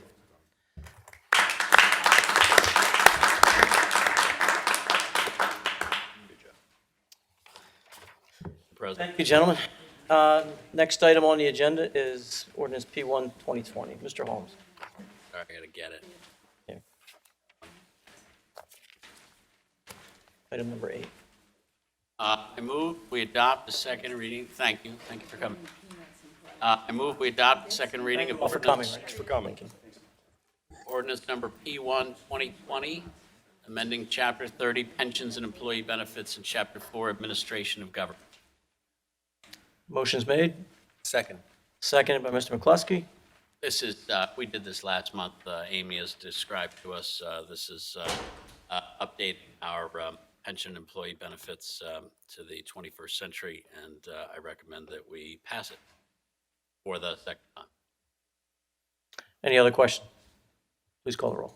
Mr. D'Amelio? Yes. Mr. Oliva? Yes. Mr. McCluskey? Yes. Mr. Siegel? Yes. Mr. Lewis? Yes. Mr. Quinn? Yes. Dr. Hart? Yes. Mr. Holmes? Yes. And Mr. Wexler? Yes. Next item is ordinance P3 2020. Mr. Siegel. All right. Motion to adopt the second reading of ordinance P3 2020, approving the second amendment with AT&T Mobility Corporation, the manager for New Singular Wireless PCS LLC, pertaining to the cell tower lease agreement for property located at 9000 Parkview Drive, Haverford Township, Pennsylvania. Motion is made. Is there a second? Second. Second. Mr. Quinn. Any questions on this? Again, we talked about this at the work session. Please call the roll. Mr. D'Amelio? Yes. Mr. Oliva? Mr. McCluskey? Yes. Mr. Siegel? Yes. Mr. Lewis? Yes. Mr. Quinn? Yes. Dr. Hart? Yes. Mr. Holmes? Yes. And Mr. Wexler? Yes. Next item is P4 2020, second reading for traffic. Mr. President? Mr. Siegel. Motion to adopt the second reading of ordinance P4 2020, authorizing traffic restrictions on the following highways, rescind the 15-minute parking time limited on Lawrence Road from the western property line of 1401 Lawrence Road to the western boundary line of the common driveway leading to the rear of the homes on Lawrence Road. Motion is made. Do I hear a second? Second. Seconded by Mr. Holmes. Any questions? Please call the roll. Mr. D'Amelio? Yes. Mr. Oliva? Yes. Mr. McCluskey? Yes. Mr. Siegel? Yes. Mr. Lewis? Yes. Mr. Quinn? Yes. Dr. Hart? Yes. Mr. Holmes? Yes. And Mr. Wexler? Yes. Item number 12, ordinance P6 2020. Oh, Mr. Mr. President.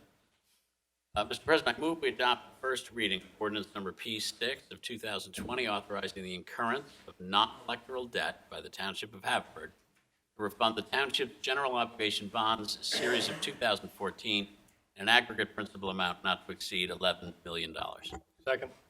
Motion made and seconded. Again, we had bond counsel last week discussing this. Yeah. And Yeah, for the benefit of folks who didn't watch last week's hearing, basically, we have an opportunity to refund the 2014 bonds. We're about 6 years into them, and that is the period at which we have an opportunity to recall the ones that are remaining and refinance them without extending the life of those bonds, without changing our asset life or reallocating the application of the bonds to the assets that were financed thereby. We are still going to save about $1.3 million over the remaining life of these bonds in interest payments. So this is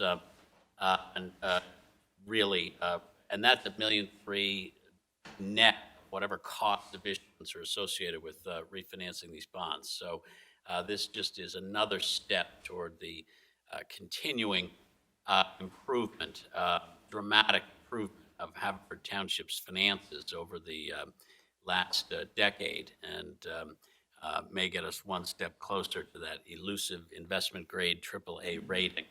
So I recommend all that everybody authorize this ordinance. And unlike most other ordinances, a bond ordinance need only be read once to be effective, and our goal is for these bonds to be priced and taken care of within the next 3 weeks. let's take advantage of the interest rates as they are today. Here, here. Thank you very much, Mr. Holmes. Any other comments? Please call the roll. Mr. D'Amelio? Yes. Mr. Oliva? Yes. Mr. McCluskey? Yes. Mr. Siegel? Yes. Mr. Lewis? Yes. Mr. Quinn? Yes. Dr. Hart? Yes. Mr. Holmes? Yes. Mr. Wexler? Yes. Agenda item 13. Mr. President? Yes. I move we adopt first reading of ordinance number P7, 2020, authorizing traffic restrictions on the following highways. The rescission of special purpose parking zones in front of 652 Dayton Road and in front of 615 Furlong Avenue, and also to establish special purpose parking zones on Brookview Lane at the front entrance of 562 Strathmore Road and on Malvern Road across from 643 Malvern Road. Motion made. Is there a second, please? Second. Seconded by Mr. Oliva. Any questions on these traffic restrictions? Please call the roll. Mr. D'Amelio. Yes. Mr. Oliva. Yes. Mr. McCluskey. Yes. Mr. Siegel. Yes. Mr. Lewis. Yes. Mr. Quinn. Yes. Dr. Hart. Yes. Mr. Holmes. Yes. Mr. Wexler. Yes. And if I may, before we move on from this thing, I just think it's worth noting for the public's awareness, the rescission of these special purpose parking zones, it is natural consequence of somebody either no longer living there or no longer needing the special purpose parking zone. So as often as we do put these up based upon proper applications for folks who need them, when that need is no longer there, the township does remove them and restore the parking back to the normally available parking to everybody on the street. This is one of those instances where we did that. What rescind means? Item number 14, ordinance P8, 2020. Mr. Oliva? Which one? 14. 14. 14. Okay, motion to adopt first reading of ordinance number P8, 2020, that the township authorizes a 2-year renewal lease agreement with Chefs and Sons LLC, DBA Haverford, Essington, PA, for a certain portion of the township grounds located at 1018 Darby Road, the stadium. Second. Motion made and seconded. Any questions on this? There being none, please call the roll. Mr. D'Amelio. Yes. Mr. Oliva. Yes. Mr. McCluskey. Yes. Mr. Siegel. Yes. Mr. Lewis. Yes. Mr. Quinn. Yes. Dr. Hart. Mr. Holmes. Yes. Mr. Wexler. Yes. Item 16. Mr. Holmes. Mr. President. President, I move we adopt Resolution 2170, approving the 2020 professional consultant fee schedule. Second. Motion made and seconded. Mr. President, this was presented to all of us at the work session last week. Correct. I do not believe it contains significant changes. The changes, it is in a black line document at a page approximately 161 on everybody's Right. full agenda. Increase in ball permits, some rental fees for purposes of our coaches, some of our rental fees with regard to Denny Gym. I just like saying that out loud. Yeah. None of these are changes of any significance, and it has been a long time since any of these fees have been increased. It is these fee increases come from and with the recommendation of our finance director, and I recommend that we adopt them. Thank you. Please call the roll. Mr. D'Amelio. Yes. Mr. Oliva. Yes. Mr. McCluskey. Yes. Mr. Siegel. Yes. Mr. Lewis. Yes. Mr. Quinn. Yes. Dr. Hart. Yes. Mr. Holmes. Yes. And Mr. Wexler. Yes. Item 17. Nothing. To Resolution 2171-2020. All I have is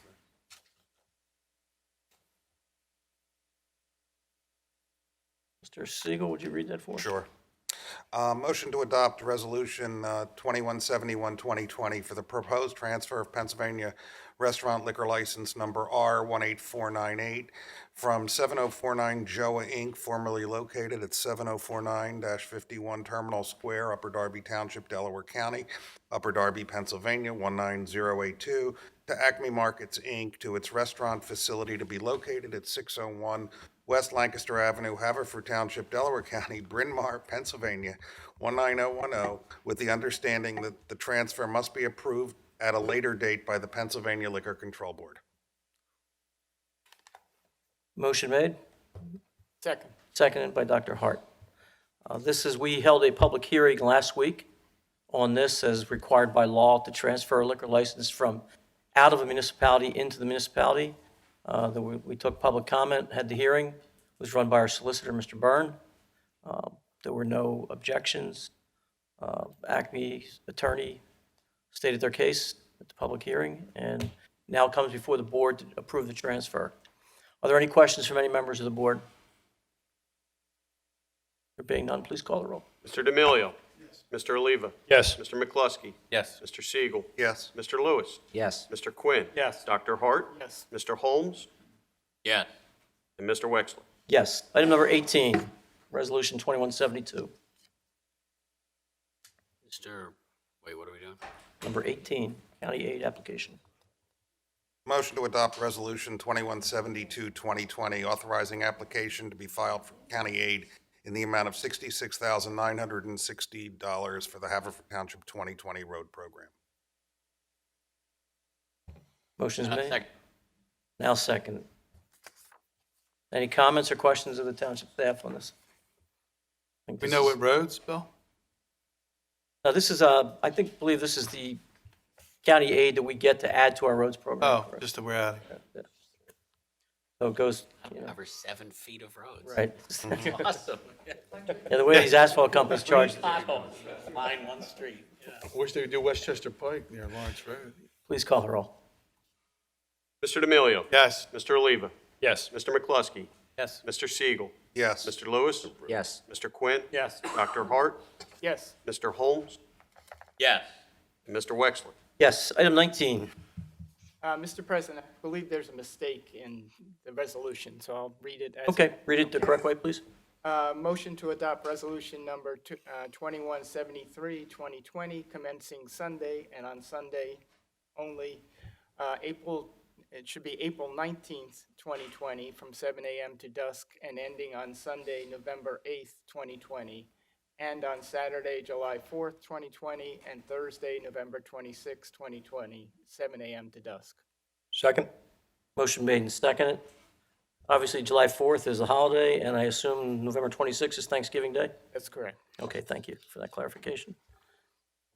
Any comments? And to clarify Is the- something I saw online, that this is not for 7 days a week, like I saw. It is Sunday and Sunday only during that Yeah, period. I saw. Yeah. those- Yeah, those somebody lines. posted that it was going to be who were closing character and driving. That's not. And the this is- case. we have been Just on doing this- Sundays between these hours. I can't believe something Number of on years. the internet was wrong. I have believe that. question. And I'm not trying to be funny or create an issue, but it says for recreational use, so are they allowed to smoke there? Now that we passed this? Yes, because it's not a park. It's not a park. Oh, it's recreation. Stop trying to make this more difficult than it is. I'm just asking. All right. Just want to make Can sure. we be defined? I'm not the lawyer Steve, here, but look, Steve, you said yes. I already lost next year, so I mean, Area, I guess they don't can. pile on. They can't go on into the grass. I don't know. That's my, that's That why would I'm be asking. You made common it sense. recreational now, so. But I do have a legitimate question. Saturday, July 4th, that's not just because it's July 4th. Is that also No, it's just because it's July 4th. do we also have, It's also a state There'll be holiday, another so it's date not when we ours. close it for the historical. isn't there a, is there a Society. mini meet or something that the pool club does? You close that for. Commissioner Holmes, what was that again for? Is there a mini meet that the pool club does is that on a Sunday or did they? Not on 4th of July. Okay, their family day is not on that. That's another day we do that for them. okay. And that's outside of this permit? That's temporary closing, so a few minutes. Couple hours? Close it for them. Okay. It's further up. Yeah. Any other comments? Please call the roll. Mr. D'Amelio. Yes. Mr. Oliva. Yes. Mr. McCluskey. Yes. Mr. Siegel. Yes. Mr. Lewis. Yes. Mr. Quinn. Yes. Dr. Hart. Yes. Mr. Holmes. Yes. And Mr. Wexler. Yes. We've come to the purchases section, item 20.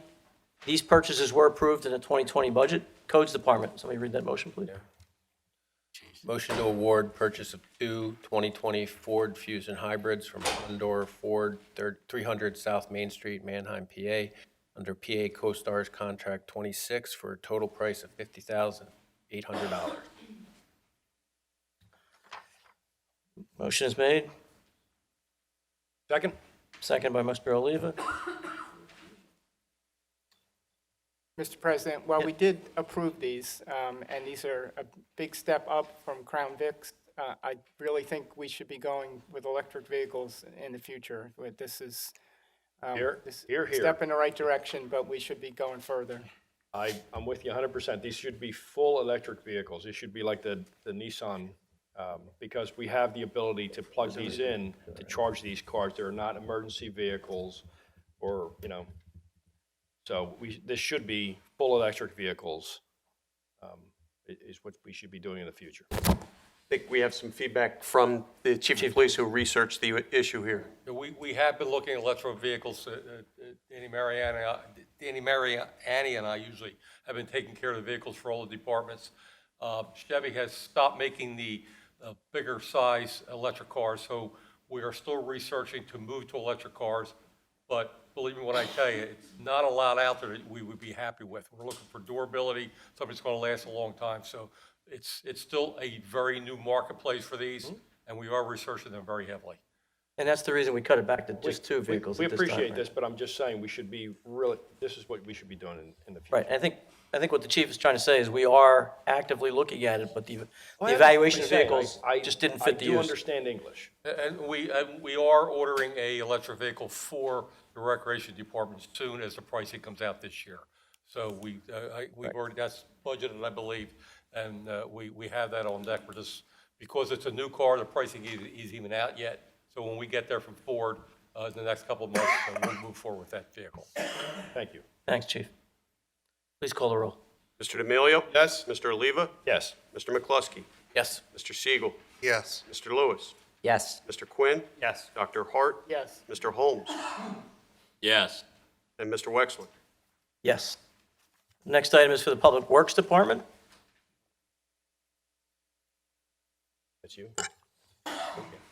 Motion to award purchase of one Caterpillar Model 2020 239 DHF skid loader with attachments from Foley Caterpillar, 2975 Galloway Road, Bensalem, PA, under PA CoStarz Contract 25 in the amount of $75,800, and award the purchase of one 2020 Ford Super Duty F350 SRW F3B XL four-wheel drive, regular cab, 8-inch with 8.5 Western Pro Plus snowplow rubber deflector from Hondro Ford, 300 South Main Street, Manheim, PA, under PA CoStarz Contract number 25 in the amount of $35,781. You are going to earn that raise for all of us by reading this long. And award the purchase of one 2020 Ford Duty F550 SRW F3B XL four-wheel drive regular cab, upfitted with 9-inch stainless steel dump body with cinder spreader with 9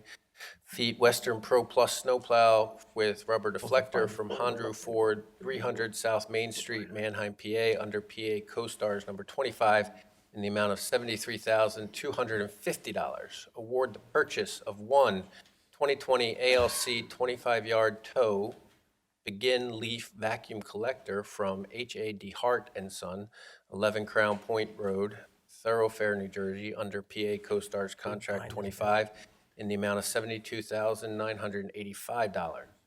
Award the purchase of one 2021 International HV 607 cab and chassis for sanitation truck for GL Sayre Inc., 120 Industrial Way, Conshohocken, PA, 19428 under PA CoStarz Contract 25017 in the amount of $99,095, and award the purchase of one 2021 20-yard rear loader sanitation body from Grand Turk Equipment Company, 1 Schuylkill Parkway, Bridgeport, PA 19405 in the amount of $84,452.25, and award the purchase of one 20-yard dumpster and one 40-yard dumpster from Stolfus Enterprises Fabrication, 34 Labor Circle, Reservoir Road, Honeybrook, PA, in the amount of $10,530.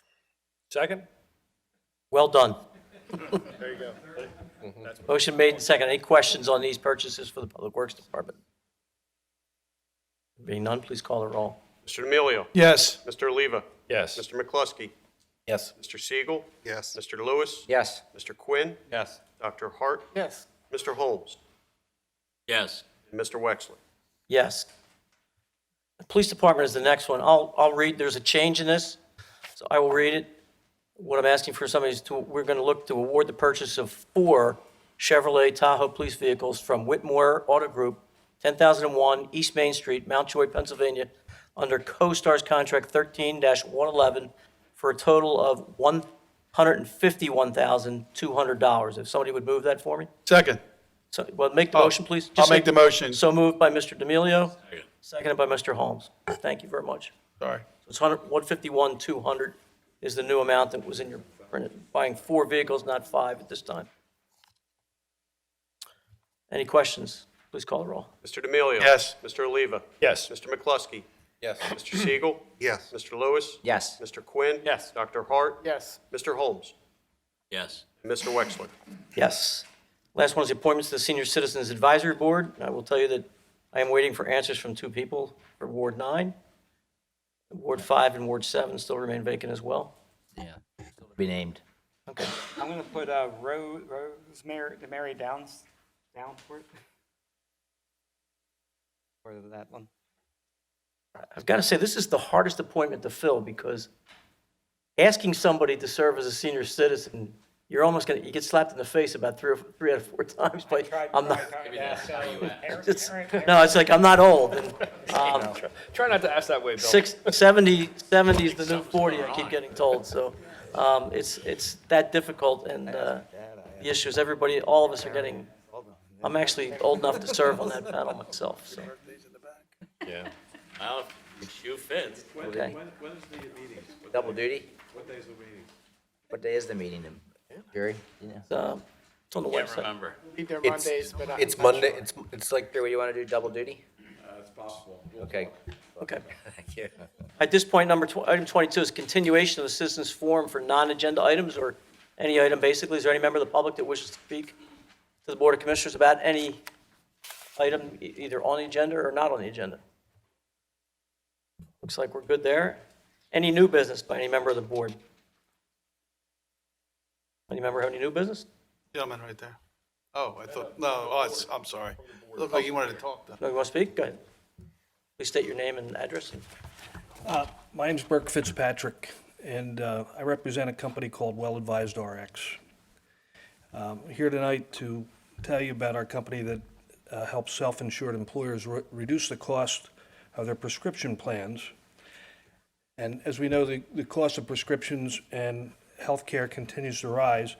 There's a perception that we can't do anything about it. We have to wait for the government and Congress to change the law. I'm here tonight to present a no-risk, non-disruptive opportunity to Haverford Township to save hundreds of thousands of taxpayer dollars on your prescription plan by eliminating hidden fees and unnecessary fees charged by your pharmacy benefit manager, your PBM. You know what, Mr. Chairman, I think this is best if he contacts our Right, I mean, township manager. he gets his 3 minutes, and then we'll make it. I won't take more than 3 minutes. No, I'm not No, concerned go ahead, about go that. ahead, I go, think free to it's, speak, it's an open meeting. yeah. Your self-insured health plan utilizes a PBM as a third-party administrator to process claims, develop and maintain a drug formulary, contract with pharmacies, and negotiate rebates with manufacturers. Over the last 3 decades, the PBM industry has evolved a series of practices that increase the cost of prescription plans of their clients. They routinely add margins by spread pricing on generic drugs. They steer clients to use their company-owned retail mail order and specialty pharmacies to further profit their clients. They use 2 types of fees. They use transparent fees, which they disclose. Those fees are administrative fees, spread pricing, and rebates.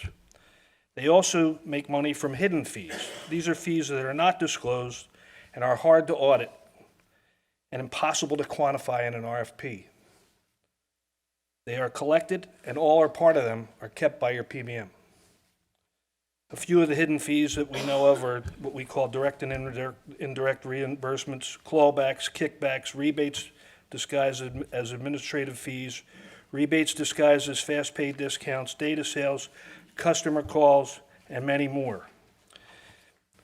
Two pharmacists and a healthcare executive founded the company that I represent in 2005. They saw what the PBMs were doing. They saw an opportunity to make a difference. Our PBM manages over 2 million lives. It's transparent and it does not participate in spread pricing. It passes all rebates and manufacturer revenue back to the plan. It charges a single administrative fee. Traditional PBMs do not and cannot act as a fiduciary. They are publicly traded companies, and they act in the best interest of their shareholders. This is a conflict of interest. They're not looking out for your best interest. You, the township commissioners, are the administrators of your plan, and as such, are its ultimate fiduciary. You have a duty to act in the best interest of your taxpayers and employees. You can make a difference. Consultants for years have been touting consortiums, collectives, buying groups as a method for savings. This is not true. PBMs and coalitions are not purchasers of drugs. They provide zero savings. All one needs to do is to look at the prescription drug supply chain. It consists of the manufacturers who make the drugs, the wholesaler who buys the drugs and distributes them to the pharmacy, and the pharmacy who purchases the drugs. The PBM is not part of that chain. They do not purchase drugs. They process claims and reimburse the pharmacy. If you were to provide me with 1 year of de-identified data, I could provide you a no-cost analysis of how much you are overpaying. With all the news about healthcare and the cost of drugs, why wouldn't you take the no-risk opportunity to take a look? I have a page here of 10 different news items that I pulled of all the abuse of PBMs. I could have pulled 1,000 pages. That's all I have. Thank you, Mr. Fitzpatrick. Any other members of the public wish to speak? There being none, that will close the continuation of the citizens forum. Thank you for your comments, Mr. Burke. Mr. Fitzpatrick, I will tell you that our plan administrator, if you think you have a good idea, I think I would make an appointment with Mr. Berman and our Human Resource Department that administers and manages that for the township in more of a sales approach with them, give them the documentation. They're the ones that we, as the Board of Commissioners, rely on to run the township. Mr. Berman is our Chief Executive Officer and as the township manager. So it would be his recommendations would be the ones that would come to us as the Board of Commissioners. So please feel free to call him, and they'll sit down and listen to your pitch. Other business, Mr. D'Amelio. No, I just want to thank this board for allowing me to honor Mr. Blaze. He really was a leader in his community, and as I said, I met him over 10 years ago when he had called me about making improvements. And so I'm so happy that this board passed that ordinance, and again, I think he's looking down at us and he's smiling because he he truly cared about the community in Havertown, the parks, anything to make our neighborhood better. And it's really unique to see that kind of energy and commitment that he had. I was just talking to his neighbor, Mr. Fitzpatrick, and he told me that he inspired him, and he's going to now take the lead in that community. So kudos to them. Thank you. Thank you, Mr. Oliva. I just want to, my friend here is turning 60 next week. Oh, yeah. So Yeah. I want everybody to know that so they can make fun of him. Is 60 the new 30, Bill? Is that what it is? It's like the new 20 now. Oh, Yeah, I don't he's, feel like it. Just wanted But you act well, so, make sure. You're right. Thank you. Thank you. I appreciate that. Then I have nothing further. Thank you. Mr. McCluskey. I don't have anything this month, thanks. Mr. Siegel. Ditto. Mr. Holmes. You guys want to hear me say ditto, don't you? No. Two very important, one very important thing, and then one just quick story. I want to thank Mr. Berman as well as Chief Viola and Deputy Chief Hagan for coming to what is probably my last constituent meeting in the 6th Ward. For a terrific meeting. And at that meeting, frankly, one of the hottest topics for people is traffic and traffic control, and I applaud, I thank our representatives of the police department for coming and for taking very seriously everybody's concerns, but the 6th Ward is just one of 9 wards where traffic and driving and all that is very important to everybody. So I do want to thank you folks for coming out to the meeting. I think it was a very successful meeting, and certainly you guys provided terrific information and great follow-up on things that have happened in the 6th Ward and things that are happening all over the township. And something that's happening all over the township right now, if people are watching and they're driving through, and if they didn't know this town, they would see all these green lights everywhere, these green lights on people's front porches and some lights around their trees. And it's those lights are in support of some families whose children are dealing with significant health issues. One of those families is in my ward, and one of those families is facing a real crisis this week. So there was a story, it might have been on the internet, I either heard it for somebody or I read it, where the husband came home and isn't a Facebook guy and didn't see anything and said to his wife, "What's with all the green lights everywhere?" And she took him to Facebook, to the community page, and showed the story about the people putting green lights out in solidarity. And he went back out in his car and got, green lights at the hardware store and put them up. And the wife said that's what Haverford Town is really all about. So it's a reminder to us as we drive through this town and see all those green lights lit, that this is really a very, very special place that we live, and people really do look out for one another and care about one another. And I just wanted to finish on that. So thanks, Mr. President. Thank you, Mr. Holmes. Mr. Lewis. Thank you, Mr. President. Just two items. Number one, an update on the Ardmore Avenue Bridge. I'm in regular contact with PennDOT, and pleased to report that it seems like everything's tracking nicely, and they're on schedule as of now, barring some unforeseen circumstances, inclement weather or something. We're still looking at a June reopening of both the bridge over the SEPTA rail line and as well as the bridge being built over Cobb's Creek. So that's if they're successful, it'll be a 1-year project versus an almost 19-month project on one bridge over College Avenue. So PennDOT has done a great job in managing this project along with the contractor. So that's all good news.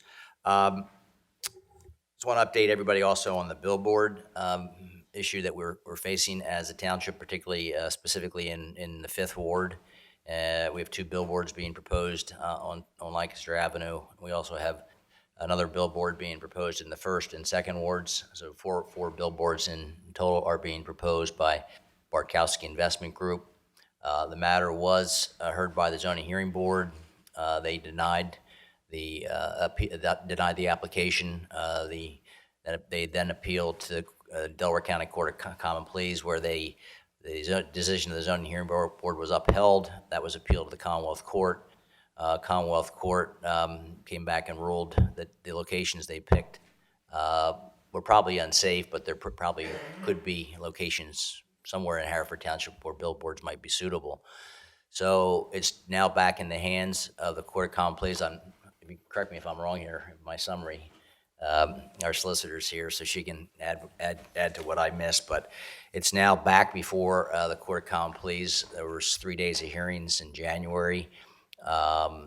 We thought that would be enough to finish the case on both sides, with witnesses appearing on behalf of the applicant and also our solicitor in opposition to the billboards. Unfortunately, the expert witnesses in the case has taken longer than we thought. So it's been continued. It's continued to February 20th, 24th, and 25th. And we'll still be hearing additional expert witnesses from Bartkowski Investment Group, or probably for the first day or two of those continued hearings. And then it'll be Haverford Township's turn, and our solicitor, Jim Byrne, will be representing the township's interest and presenting our own case and our own expert witnesses to rebut what Bartkowski Investment Group has represented. So I encourage people. We had a good turnout from Haverford Township for the first day hearings, and kind of tapered off. So I encourage people, if you have concerns about these billboards, that you attend these hearings. It's important that the judge see that there's significant opposition from residents within Haverford Township. So I'd encourage you to come, attend one or all of those hearings. I attended the hearings in January, as did Commissioner Mario Leva, and who else was? Scott Zeloff was there. Scott Zeloff, yeah, Lower Commissioner Merion. Zeloff from Lower Merion was there as well. So, and we'll be there for the other three hearings. We also have had, I think, gotten good press coverage in opposition to these billboards. And we have an online petition, which I think is probably, I haven't checked it recently, but when I last checked, it was over 5,000 people had signed it. So I'm sure it's close to 6,000 at this point. So if you have if you have time on the 20th or 24th or 25th, I again encourage you to please come and be part of this process.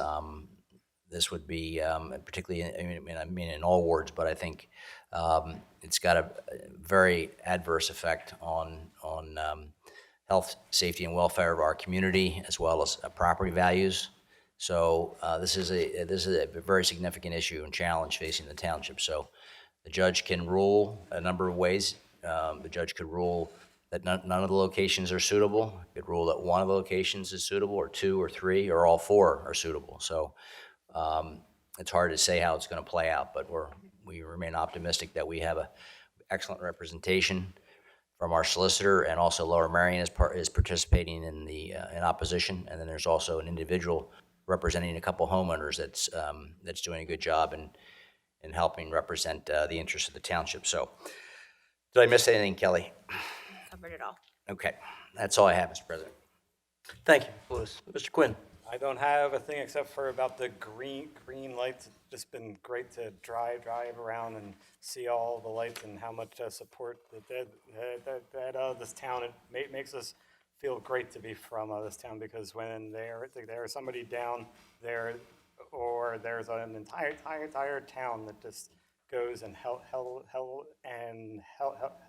out everybody. And there was this woman who dropped off a box of lights at my place I work, where I work, and by the end of the day, the lights were gone. So I just think that shows what a great town we live in. So that's all. Thank you. Dr. Hart? Yes, just two things about follow-up on Karakung. The township, along with the Historical Society and the Delaware County Master Gardeners, is working on a plan to do native plant landscaping in front of the Nider Hall. That should be done in the spring. And also, we've had some discussions with the Darby Creek Valley Association about working on a long-term plan to address the invasive plants along Karakung Creek. So Mr. Marinelli has left, but we are taking steps in those directions. Go ahead. Thank you. And again, it's based upon what everybody said, it's a pleasure to live here in this town. I consider one of the best towns, if not the greatest town in this area to live. And you can see about the support of our neighbors and the families that have severe health issues with their family. That's all I have. So I entertain a motion for adjournment. We're adjourned. Thank you very much. Commissioner.